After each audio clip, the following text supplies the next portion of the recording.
Emery let out an aching groan as she slowly ebbed back into consciousness. Squinting in the near-total darkness and coughing up dust, she scrambled to get some sense of where she was and what had happened. The sharp, uneven edges of shattered bricks and splintered wood poking into her backside made it clear that she was lying on a pile of debris instead of in a bed. Then it started coming back to her. She was on vacation in France and had been touring the Le Mans Saint-Michel Abbey off the coast of Normandy. The monastery was over 1,000 years old, and she was unable to resist wandering off from the tour group to see what ancient secrets might be lying in wait for her to find. As it turned out, there were valid reasons for guests not to leave designated areas. A decrepit section of flooring had given way underneath her, sending her crashing down into some subterranean crypt. She began checking herself for any bleeding wounds or broken bones, but instead, her hand brushed up against the cold, chitinous carapace of some unknown insect. She instinctively swatted it off, which is when she felt the tingling sensation of hundreds of arthropod legs scurrying over every inch of her body, crawling over every orifice and under her clothes, pouring out of whatever nooks and crannies they had nestled themselves into. She jumped to her feet in a mad panic, screeching and wildly swatting at herself, shaking out her hair and clothing, violently stomping on the ground to obliterate as many of the invading creatures as she could. They skittered away rapidly, their chittering voices rapidly fading into the distance, but Emery still had no idea what kind of insects they had been. As her panic gave way to a visceral sense of primal revulsion, she gagged and dry heaved as she fought to return her quickened breathing to a normal pace. She felt herself for bug bites, but found that the insects had left her unscathed even while fleeing for their lives. Once she was convinced that she had not been seriously harmed by either the fall or the swarm, she reached for her phone. To her dismay, she found only half of it was in her hand, while the other half remained in her back pocket. "Cheap piece of crap," she cursed, tossing the useless broken half into the darkness. She reached now for her Zippo lighter, and to her relief found it intact. She flicked it to life, but the light from the tiny flame did not extend far. She could see that the ground beneath her was stone and smeared with the remains of the bugs she had trampled. She crinkled her face in disgust and turned her head upwards to see where she had fallen from. High above, there was the dimmest twinkling of light, and with it, hope of rescue. "Hey!" she screamed as loudly as she could. "Is anyone up there? My name is Emery Bailey. I fell through the floor. I'm still alive. Can anyone hear me? Hello?" Her head snapped back down to face the darkness when her cries were answered by a distant, raspy moan. "Hello?" she called out. "Is there someone else down here?" The moan repeated in response, but closer this time, accompanied by a slight shuddering, as if in anticipation of some long-denied pleasure. Emery's heart and mind began to race now. What manner of creature was down here in the dark with her? In all likelihood, nothing worse than some decrepit old caretaker or monk, but it was difficult for a young woman to trust in mere statistics when she was to fend for herself, alone, in the darkness. "Identify yourself. Now," she demanded. The moan repeated, this time with a slight chuckle, and had drawn close enough that she could make out shambling footfalls scraping against the rocky ground. Her best chance of rescue was to stay where she was. She knew that. If she wandered off into the darkness, she could get lost and never find her way back, and never be found either, or at least not soon enough to keep her from dying of dehydration. But what good would rescue be if whatever she shared the darkness with meant to kill her as callously as she had killed those bugs. Not daring to fight an unknown assailant in the dark, Emery bolted in the opposite direction of the moaning, her path scarcely illuminated by her lighter. As she ran, she heard the moaning turn into a bemused chuckling, but it remained stationary, and she could no longer hear its footsteps. Whatever it wasn't giving chase. But maybe that was just because it knew she had nowhere to run. Hours, or at least what felt like hours, had passed, and Emery was still running. How was that possible? She wondered. Le Mans Saint-Michel was less than a square kilometer in size. She should have come to an exit or dead end long ago. Was it possible that she had fallen deeper than she realized? How could she have survived a fall all the way underground from the Abbey? More likely, the path she was on wasn't as straight as she had thought. She couldn't see very far in front of her, and that was when she could see at all, as she had been careful to conserve her lighter fuel as much as possible. A slight sideways bent and downward slope could have easily gone unnoticed, especially in her panicked state. For all she knew, the path spiraled for miles and miles until coming to some unknown endpoint deep below the earth. Her lungs were burning with the stale air that felt like it had been stagnating down there for centuries. She had pushed herself as hard as she could go, telling herself that she was bound to find an exit, or at least something of use to her if she kept going. So far, though, her flight had proven fruitless, with no signs of that changing anytime soon. Focusing on the positive, however, she had not heard any sign of her pursuer for hours either. As much as she wanted to keep going, to escape to freedom and safety and sunlight, her exhaustion finally overcame her resolve, and she collapsed to the ground, resting her back against the tunnel wall.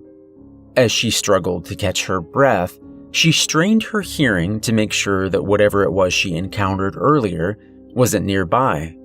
At first, she could hear nothing other than her breathing, but as her breaths became more shallow, a faint but distinct chittering sound could be made out. More of those disgusting insects, she thought. How could they survive down here with nothing to sustain them? They didn't sound close, at least. Hopefully they would stay where they were.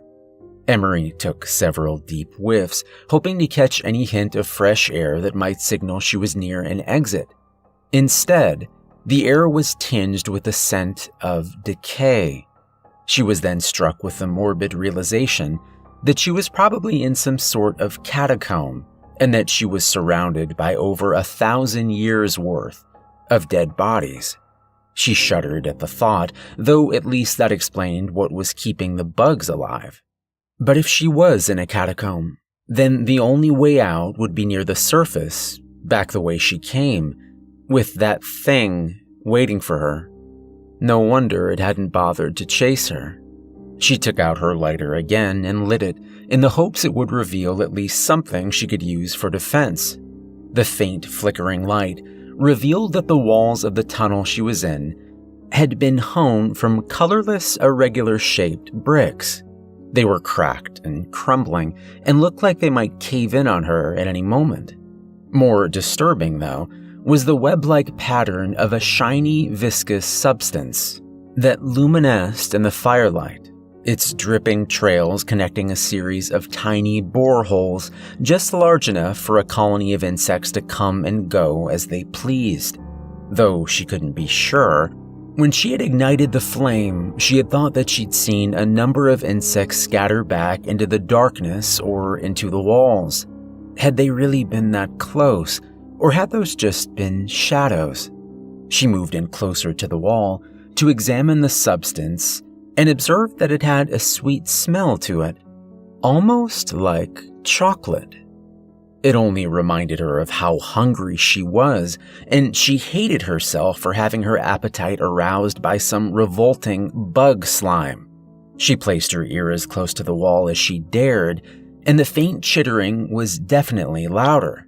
When she gave the wall a quick knock, The chittering went dead silent. There was no doubt now that the bugs were in the walls and reacting to her presence. That was creepy, sure, but they were just bugs. They couldn't hurt her, unless they were poisonous, or had stingers, or pinchers, or mandibles. They were probably bound to have at least one of those. Most insects did, and she was an intruder in their territory. If they decided she was a threat to them and swarmed her, they could easily overwhelm her defenses. And even if she didn't threaten them, they might decide that they'd like to try some fresh meat for a change. Emery groaned in exhausted exasperation, lightly tapping her forehead to the wall. As she did so, she carelessly brought her lighter into contact with the sap. In a matter of seconds, the flame spread across the entire crisscross network, igniting the wall for as far as she could see and vastly expanding her sphere of illumination. Shrieking, she threw herself back against the opposite side of the tunnel, fearing that the burning wall would explode at any moment. While the sap may have been flammable, it was far from potent, and its fire remained tame and would likely die out in minutes. When the tunnel failed to explode or collapse, Emery's pulse and breathing began to return to normal. She realized then that this was actually quite fortunate. Her path was now lighted, and it was now obvious that the trails were thicker in one direction than the other. That presumably meant the bugs traveling that way more often than the other, which implied there was something useful to them down there, maybe even a way out. Taking full advantage of the firelight, she ran forwards as quickly as she could. Before long, she spied something fixed to the wall and gleaming in the dull orange flames. It was an old, likely ancient, bronze torch. Poor Emery had been in such a state of despair that she deemed its discovery nearly miraculous in its serendipity, despite it being a logical enough thing to find in a tunnel built before the era of kerosene lamps, let alone electric lights. God knows how many of them she had blindly wandered past earlier. She grasped it firmly in her hand and removed it from its sconce. It had some heft to it, and would do as a blunt weapon if nothing else. When she waved it from side to side, she could hear some liquid fuel sloshing around inside of it. Racing now to make use of her discovery before her fire burnt out, she fumbled with the antiquated light in the hope she'd be able to ignite it. It took a few tries, and the light from the wall had fallen to a dying ember, but she managed to get the torch burning. She cheered out in victory, her celebratory cry reverberating off the walls and echoing all down the tunnel. Now she could see and was armed with both a club and a blaze. Her only dilemma now was which way to go. It was a long way back towards where she had fallen in, likely longer than the torch would burn for, and she still didn't want to risk a blind confrontation with whatever manner of creature had greeted her before. There was also no guarantee anyone would be able to extract her from there anyway. What lay ahead of her was unknown, which, as always, held both promise and peril. It could be a way out, or a dead end, and she would have wasted her fuel. She was just contemplating the odds of there being additional torches farther down when her decision was made for her. Behind her, she heard the same soft moans, same uneven footfalls, and then the same quiet, mocking chuckle as she had heard all those hours ago. Moving backwards meant fighting it, and forward meant running away. Even more ominously, the insects began crawling out from the cracks between the bricks at the sound of its approach, no longer fearing the light. Emery was finally able to get a good look at them. They were beetles, maybe some type of scarab. They were round and fat in an oddly appealing color of brown, and they were advancing on her now, with that disproportional super speed that all insects have, covering many multiples of their own body length every second. Rather than engage them or even risk a glance at her more human adversary, she fled farther down into the tunnel, the thing once again letting her get away without so much as increasing its pace, while the insects merely slunk back into whatever crevices they had spawned from. A riling in her stomach let her know that did not bode well. As it turned out, there were more torches hung along the tunnel walls. Most of them still had a little fuel left in them, and Emery was able to top off her own torch, allowing her to ward off the all-consuming darkness as she continued her descent. She had hoped that the light source would help her to find anything that could indicate how she might find a way out, but so far, the tunnel was completely unremarkable, other than its seemingly infinite length. With her bodily stores of energy and adrenaline nearly exhausted, Emery was trudging along at a snail's pace, her breathing labored and her skin clammy with cold sweat. Fearing she would drop from exhaustion, she slumped herself against the wall and allowed herself another moment to rest before moving onwards. Through her arduous breaths, she once again detected the faintest whiff of chocolate. Except this time, it wasn't like chocolate. It was definitely chocolate. There was no sap anywhere near her. The scent instead seemed to be wafting in from farther down the tunnel. It smelled fresh, too, and rich, and intoxicatingly alluring.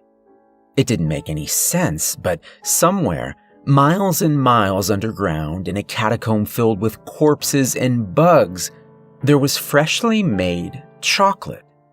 Emery briefly considered the possibility that she was starting to hallucinate from a combination of fear, exhaustion, and maybe even exposure to whatever mold or fungus was surely growing down there. She sniffed in and out, again and again, and each time the smell of cocoa was undeniable. She tentatively stepped closer to the smell, slowly at first, but then faster as the scent became stronger. If it was real, then that meant food and replenishing her weary body, and maybe even a way out. Up ahead, she saw an open door and the dancing of candlelight from within. Running at almost full speed now, she bounded forward and burst into the room, only to scream at what she discovered lurking there. Seated at a long, refractory, candlelit table were 13 mummified corpses, 6 to each side, and 1 at the far end. Though they looked like they had been there for centuries, the table was freshly set.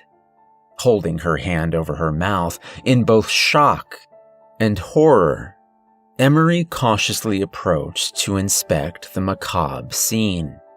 She had never seen so many dead bodies, let alone such ancient ones. The skin covering their gaunt frames was like dried parchment. Their remaining teeth were small and black, and their eyes bulged from underneath closed lids. The chairs that they sat upon, however, were recently varnished and upholstered, their table draped in an embroidered velvet cloth and set with silverware. The burning candles only recently lit. "Who's here?" Emery demanded, tears of hot rage streaming down her cheeks.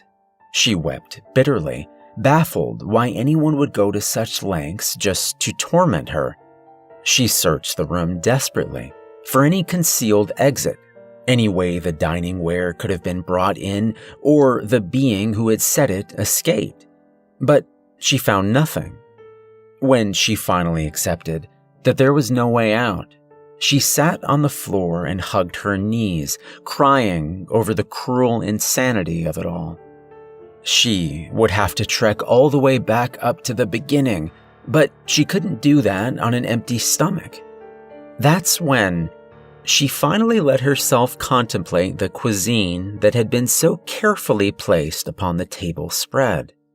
It was chocolate. Thousands upon thousands of chocolate truffles piled high upon the plates of the corpses and the large serving platters in between them. Obviously, it wasn't to be trusted. It was the embodiment of the aphorism too good to be true. The most delicious, salacious food laid out to tempt her when she needed it the most. But that didn't change the fact that she did need it, that she had no chance of making it back up to the Abbey without food, and there was already an extra seat at the table for her. Warily, she got up and walked over to the decadent banquet and her decedent guests. She hesitantly picked up a single truffle from the plate, eyeing it suspiciously, looking for any visible signs that it wasn't what it appeared. She raised it under her nose and sniffed it, and as soon as its deliriously delightful aroma entered her nostrils, she lost all self-control and shoved it into her mouth. Biting down, her tongue was greeted with a gooey, crunchy taste of rich dark chocolate, the best she had ever tasted. Oh my God. She shivered in near orgasmic joy, her legs literally giving out beneath her and forcing her to sit in the empty chair, the euphoria completely obliterating her terror and fatigue.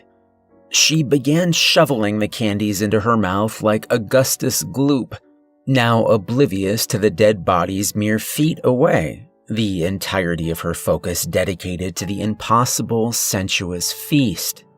She almost couldn't stop, not until her stomach became bloated and nauseous. Reluctantly, she slowed down, leaning back in her chair and taking more savory bites, as she felt a blissful food coma starting to set in. Or, at least, she thought it was a food coma, until she heard the chuckling moans and footsteps of her stalker coming into the room, and she was too lethargic to even turn around. "You're in my chair," It spoke at last, but even then, Emery couldn't be bothered to look. She was so tired, but she wanted more candy. Why was moving her arms so hard? It felt like it weighed more than she did. When she finally did manage to reach for another chocolate, her effort was wasted as it moved out of her grasp. All of the truffles started moving now, skittering along the table on their 6 legs, their enormous multitude chittering like a horde of locusts. "The beetles?" Emery asked groggily, but the thought was replaced by a far more pressing concern when she saw that they were all climbing into the mouths of her deceased dining companions. "No, wait. I'm not full yet." "Never did I meet a girl who could say no to chocolate," the moaning, wheezing voice said from beside her, a shriveled hand placing a scarab beetle into her mouth. As she chewed, she lazily tilted her head to look up at the thing that had been stalking her since she had fallen into the crypt.